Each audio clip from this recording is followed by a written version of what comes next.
चोखा मेला जी की कहानी। चोखा मेला जी महाराष्ट्र के एक गृहस्थ संत थे। वो बड़ी मेहनत से गृह निर्माण कार्य से जो धन मिलता था उससे गुजारा करते थे, तो उनके पास कुछ ही रुपए होते थे। एक दिन वो अपने घर के ठाकुर जी की सेवा के लिए सब्जी लेने जा रहे थे।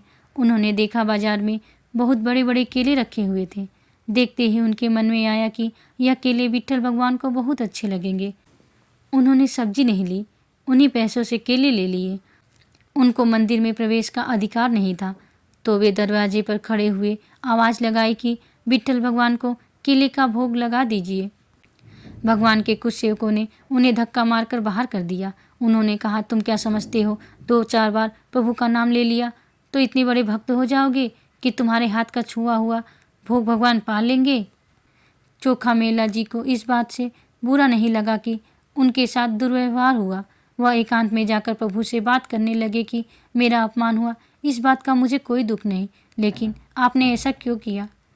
मेरे हृदय में आपने ही प्रेरणा की और फल देखकर कि मेरे मन में आया कि आप खाना चाहते हैं, तो मैं आपके लिए केले ले आया।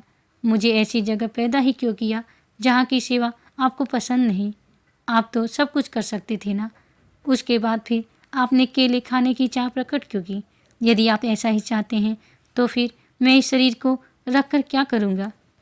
क्योंकि ये शरीर आपकी सेवा के योग्य नहीं है। आज से मेरा अन्न जल बंद, और अब मैं इस शरीर को त्याग दूंगा। उन्होंने अपनी कुटिया का दरवाज़ा बंद कर लिया और निश्चय कर लिया कि इस शरीर में न जल डालेंगे और न ही अन्न डालेंगे। जैसे ही मंदिर में ठाकुर जी को शयन कराया गया, ठाकुर जी वहाँ से बाहर निकले। ठाकुर जी ने चोखा मेला जी की कुटिया के बाहर आकर उनका दरवाज़ा खटखटाया।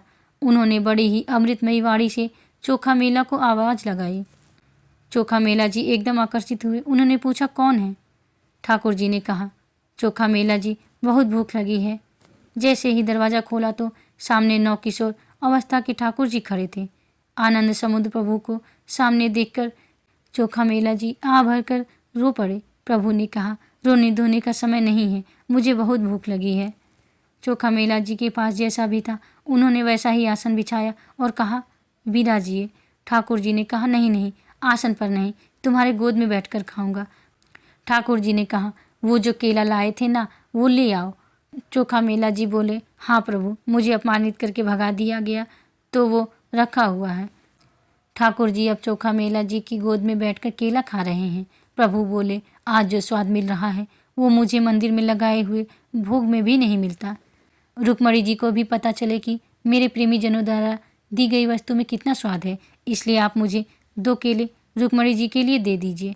ठाकुर जी ने बाकी सब केले खा लिए और चोखा मेला जी से कहा, आप आनंदित रहो, मैं उन्हीं का हो जाता हूँ जो मेरे लिए हैं।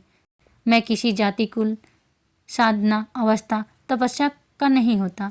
इसका तो केवल कुछ सुकृत फल होता है, लेकिन जो केवल मेरे लिए हैं मैं उनका होता हूँ। ठाकुर जी वापस अपने मंदिर में आए। रुक्मणी जी को अपने भक्त द्वारा दिया हुआ केला खिलाया और आंगन में छिलके फेंक दिए। उन्होंने मंदिर का दरवाज़ा अंदर से बंद कर दिया। सुबह दर्शन के लिए हजारों भक्तों की भीड़ लगी। ठाकुर जी की सेवा करने वाले सेवक बाहर से ताला लगा कर जाते थे। उन्होंने जब ताला खोला तो दरवाज़ा नहीं खुला। सब बहुत परेशान हो गए और रोने लगे। पुजारियों ने प्रभु से प्रार्थना की कि प्रभु, कोई अपराध हो गया क्या? ठाकुर जी ने कहा, यह दरवाज़ा तभी खुलेगा जब आप सब चोखा मेला जी को लेकर आएंगे और वह दरवाज़ा खोलने के लिए कहेंगे। निजी सेवकों ने कहा, प्रभु, हम अभी जाते हैं। ठाकुर जी ने कहा, ऐसे नहीं, पालकी लेकर जाओ। चोखा मेला जी को पालकी में बिठा कर लाओ। वो दैन्य हैं तो शायद वो पालकी में न बैठे। आप उनके चरण पकड़कर प्रार्थना करना, लेकिन उनको पालकी में ही बिठा कर लाना। ठाकुर जी अपने सेवकों के जीवन आधार थे। वे पालकी लेकर चोखा मेला जी को लेने के लिए भागे। सब लोग आश्चर्यचकित हो रहे थे कि कल मंदिर के दरवाजे से जिसको धक्का दिया गया था, आज उसे ही भगवान के सेवक पालकी में लेने जा रहे हैं। जैसे ही सेवकों ने पालकी में बैठकर मंदिर चलने की बात की तो चोखा मेला जी तो साष्टांग लेट गए। उन्होंने कहा, मैं इस योग्य नहीं हूँ। सेवकों ने उनके चरण पकड़ लिए कि अब आप और मत छुपाइए, हम जान गए हैं कि आप किस कोटि के महान भक्त हैं। उन्होंने जबरदस्ती चोखा मेला जी को पालकी में बिठाया और इनकी जय जयकार करते हुए उन्हें मंदिर में लाए। मंदिर में जाते ही चोखा मेला जी ने आंसू बहाते हुए प्रभु से प्रार्थना की। उन्होंने कहा, प्रभु बस करो, अब तो दरवाज़ा खोल दो। इसके बाद तत्काल मंदिर के दरवाजे खुल गए। चोखा मेला जी की एक छोटी सी सेवा ने चमत्कार प्रकट कर दिया।